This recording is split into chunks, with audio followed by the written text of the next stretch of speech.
Bismillahirrahmanirrahim. Assalamu alaikum. Welcome to Go Publishers. Our slogan is redefining geography of education through digital resources for conceptual learning. Dear students, I am your science teacher Farhan Tanveer और हम पढ़ेंगे Gohar general science grade 7 उसका chapter 8 है heat and temperature. तो आइए हम चलते हैं लेक्चर की तरफ। सो डियर स्टूडेंट्स, एसएलओ हमारा वही है कि हमने थर्मल एक्सपेंशन और थर्मल कंट्रैक्शन को ऑब्जर्व करना है। क्योंकि ये टॉपिक लंबा है तो हम उसी एसएलओ को डिस्कस करेंगे। पिछले लेसन में हमने गैसेस और लिक्विड को अंदर इसको हीट के इफेक्ट को देखा। अब हम देखेंगे इस लेसन में कि सॉलिड पे क्या इफेक्ट है। So considering the same idea same concepts if you have learned the previous lesson, तो आप जानते हैं कि ऑन हीटिंग कोई भी जो ऑब्जेक्ट है उसका टेम्परेचर हाई हो जाता है, पार्टिकल्स की काइनेटिक एनर्जी बढ़ जाती है, अल्टीमेटली वॉल्यूम उसका जो है ज़्यादा हो जाता है उस चीज़ का, और कंट्रैक्शन पे उसका वॉल्यूम कम हो जाता है सिवाय वाटर के। तो यही रूल सॉलिड पे भी चलेगा। सॉलिड को जब हम किसी भी सॉलिड को हीट करेंगे तो सॉलिड के पार्टिकल्स बहुत ही करीब होते हैं और बहुत स्लो मूव कर रहे होते हैं, तो इनकी पार्टिकल्स की मूवमेंट जो है बढ़ जाएगी और इनके दरमियान जो फासला है, डिस्टेंस है, बढ़ जाएगा।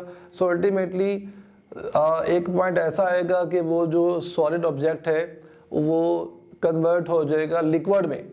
और इसी तरह से अगर हम लिक्विड को हीट करते हैं कि तो एक वक्त ऐसा आता है, हमने पढ़ा कि जो लिक्विड है वो हीट होने पर बॉयल हो जब अल्टीमेटली वो गैस में कन्वर्ट हो जाते हैं। तो ये इफ़ेक्ट है हीटिंग का।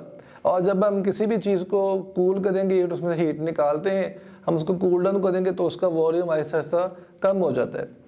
यही इफ़ेक्ट यहाँ पर हमारे पास सॉलिड में भी सेम इफ़ेक्ट होगा।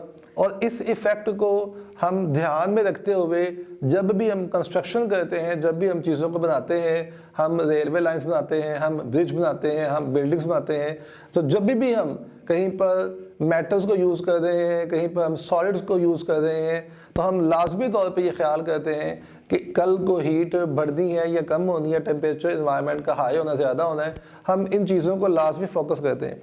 अब इसी चीज़ को देखते हुए एक एक्टिविटी दी गई है, thermal expansion of solid increase in length definitely. आप देखते हैं, मैंने अब शुरू में मिसाल देता हूँ, you must have observed railway lines. Lines जो हैं उनके दरमियान आप देखें between length of railway track, railway line and between other length, या बीच में एक गैप होता है, a gap between two consecutive iron rods of the railway line. Why is that gap? Because the person who is making that railway track, they know whenever there is summer season, there is more heat in the environment, this iron rod they can expand very easily. So अगर उनमें gap रखा होगा तो वो expand होके वो railway track ख़राब नहीं होगा, उनके पास स्पेस है कि वो एक्सपैंड हो सकती हैं। लेकिन अगर वो गैप नहीं रखा होगा, हम उसको साथ साथ जोड़ के बना देंगे लाइक दिस, उनको हमने जोड़ दी आपस में, तो क्या होगा, जब वो हीट होंगी तो शेप सारी सारी डीफॉर्म हो जाएगी। But we place gap between them, जब एक्सपैंड होती हैं तो ये फिर उनमें स्पेस होगी और ये आपस में मिल सकती हैं, और जब ये कॉन्ट्रैक्ट होंगी तो फिर से वो गैप प्रोड्यूस हो जाएगा। सो ये एक हमारी इंडिकेशन है, हमारा नॉलेज है, हमने जिस बेस पे चीज़ों को स्मूथली बनाया हुआ है। अब हमारा जो एक्टिविटी है thermal expansion of solid, activity 8.5 है। हमें मटेरियल क्या क्या रिक्वायर्ड है, 1 metre long iron wire, long piece of cotton cloth, 2 long nails, match box, kerosene oil, hammer, stone tied to an iron wire. So procedure, fix the nails apart in a wall using a hammer, tie the iron wire tightly between the nails, wrap the piece of cotton cloth around the wire and soak it with kerosene oil. तो हमने kerosene oil से कपड़े को अच्छी तरह से सोक किया, गीला किया, उसे आयरन वायर के साथ हमने अच्छी तरह से उसके राउंड रैप कर दिया। उस आयरन वायर को हमने नेल्स के साथ और आयरन रोड के साथ बांध दिया। Hang the stone in the middle of the wire and measure the distance of the stone from the ground.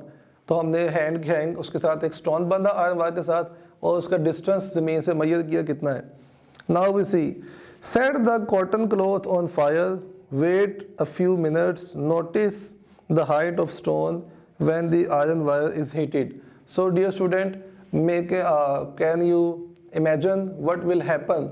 हमने जो पढ़ा कि ऑन हीटिंग एवरीथिंग एक्सपैंड्स, तो यहाँ पे डेफिनेटली वो आयरन वायर एक्सपैंड कर जाएगी और जो वो लेंथ है आयरन वायर की ज़्यादा हो जाएगी, जिस वजह से स्टोन ग्राउंड के ज़्यादा करीब आ जाएगा, distance between stone and ground will decreases. So let the wire cool again and notice the height of stone. What do you conclude from this activity? So जब आयरन वायर का temperature ज़्यादा होगा, stone ground के करीब होगा, distance between stone and ground will decrease, and जब वो दोबारा से ठंडी होगी, वो कूल होगी और उसकी दोबारा अपने शेप को ले लेगी तो उसकी लेंथ दोबारा से कम हो जाएगी.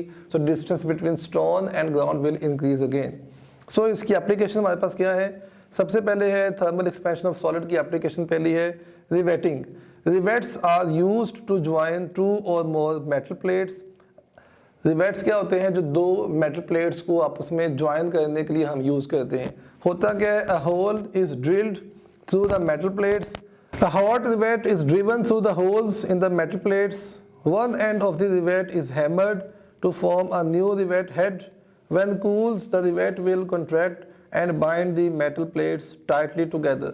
So हम solid को ही यूज़ करते हैं 2 डिफरेंट मेटल प्लेट्स को, 2 डिफरेंट सॉलिड ऑब्जेक्ट्स को मिलाने के लिए. हम दोनों प्लेट्स के अंदर होल करेंगे, उस होल में से हम एक हॉट रिवेट निकालेंगे और एक जगह पर हैमर से हम उसका हेड बना देंगे ताकि वो उसकी, जैसे हम एक तार से 2 चीज़ों को कवर करते हैं तो ये एक होती है आउटर कवरिंग, उस तार के जरिए उसको कवर करना, एक होती है ड्रिल करके मजबूती फराहम करना.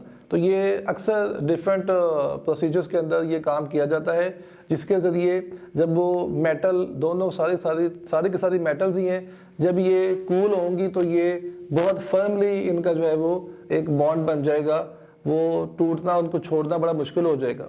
सो रेलवे ट्रैक्स क्या है जी? अब मैंने जैसे मिसाल दी कि जो रेलवे ट्रैक के दरमियान जो आयरन रॉड्स होती हैं, जो गैप होता है, वो गैप क्यों रखा जाता है? बिकॉज दे नो कि during summer season these railway tracks, these iron rods, they can expand. So there is a gap placed between the railway lines. Otherwise वहाँ पर बड़ी प्रॉब्लम हो जाएगी, वो डिफॉर्म हो जाएंगी, वो अपने ट्रैक्स जो टेढ़े मेढ़े हो जाएंगे जिगजैग फॉर्म में, और जो ट्रेन है उसके एक्सीडेंट्स का ख़तरा हो सकता है.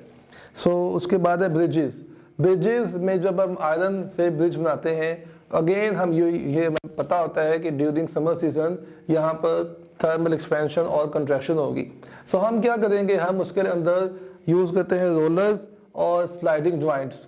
रोलर्स और स्लाइडिंग जॉइंट्स का ये फ़ायदा है कि जब थर्मल एक्सपेंशन होती है तो जो ब्रिज है वो थोड़ा सा मूव कर जाएगा और उसमें गैप होता है, और वो एक्सपेंशन को के ज़रिए वो ब्रिज की शेप और ब्रिज की एक्टिविटी, ब्रिज का फंक्शन ख़राब नहीं होगा. सो ये सारे आइडियाज़ हम अप्लाई करते हैं अपनी रूटीन लाइफ में ताकि हम किसी भी किस्म की ख़राबी से बच सकें. सेकंड हमारे पास नेक्स्ट पॉइंट है, वो है बायोमेटालिक स्ट्रिप.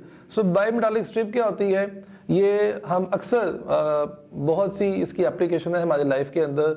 अक्सर हमारे जो इलेक्ट्रॉनिक मीडिया है वहाँ पर इसको इस्तेमाल किया जाता है. बायोमेटालिक स्ट्रिप होती है strip of made up of 2 metals. हम आमतौर पे यूज़ करते हैं आयरन को और उसके साथ ब्रास को. आयरन और ब्रास को यूज़ किया जाता है और इससे एक बायोमेटालिक स्ट्रिप बनती है. जब हम इसको हीट करेंगे तो ये हमेशा डाउनवर्ड एक्सपैंड होगी, डाउनवर्ड मूव करेगी. जब इसको हम कूल करेंगे तो ये हमेशा अपवर्ड मूव होगी. हम इसकी इस प्रॉपर्टी को जानते हैं और इसकी इस प्रॉपर्टी को हम मल्टीपल जगहों पर यूज़ कर सकते हैं ताकि इसकी बेंडिंग से हम फ़ायदा उठा सकें. So dear students, that's all about the day. ये टॉपिक बड़ा इंपॉर्टेंट है आपके पेपर पॉइंट ऑफ व्यू से. आपको क्वेश्चन आ सकते हैं, why there is gap between railway tracks, why we use rollers and sliding joints for the bridges. तो आप इस टॉपिक में डिस्कस किए गए आइडियाज़ को, कंसेप्ट्स को लाजमी याद कीजिएगा, पढ़िएगा ताकि आप पेपर में अच्छा परफॉर्म कर सकें. So wish you all the very best. आपसे मुलाकात होगी अगली क्लास में. तब तक के लिए अल्लाह हाफिज़.